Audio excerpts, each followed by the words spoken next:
మధ్యాహ్నం 3 గంటలకు సీఎం రేవంత్ రెడ్డి అధ్యక్షతన రాష్ట్ర కేబినెట్ భేటీ కానుంది. కీలక అంశాలపై చర్చించి తుది నిర్ణయాలు తీసుకునే అవకాశం ఉంది.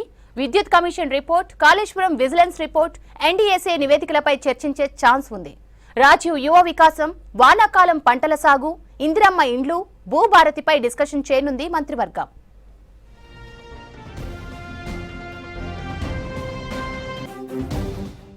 ఇక రెవెన్యూ సదస్సుల్లో వస్తున్న భూ సమస్యల దరఖాస్తులపై కేబినెట్ చర్చించనుంది. ఉద్యోగుల సమస్యలపై చర్చించి తుది నిర్ణయం తీసుకునే అవకాశం ఉంది. నిన్న మంత్రివర్గ ఉపసంఘంతో ఉద్యోగ సంఘాల ప్రతినిధులు సమావేశమయ్యారు. ప్రభుత్వ ఉద్యోగుల సమస్యల పరిష్కారం విషయంలో రాష్ట్ర ప్రభుత్వం సానుకూలంగా ఉందని కేబినెట్ సబ్ కమిటీ తెలిపింది.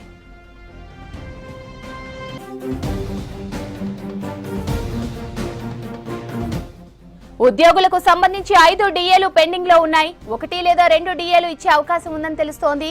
ఇటు అవుట్ సోర్సింగ్ ఉద్యోగులపైన చర్చించే అవకాశం ఉంది. హ్యామ్ రోడ్లపై కేబినెట్ లో చర్చించే ఛాన్స్ ఉంది. 22,000 కోట్లతో 13,000 కిలోమీటర్ల రోడ్లకు సంబంధించి ఇప్పటికే R&B శాఖ ప్రాజెక్టు తయారు చేసింది.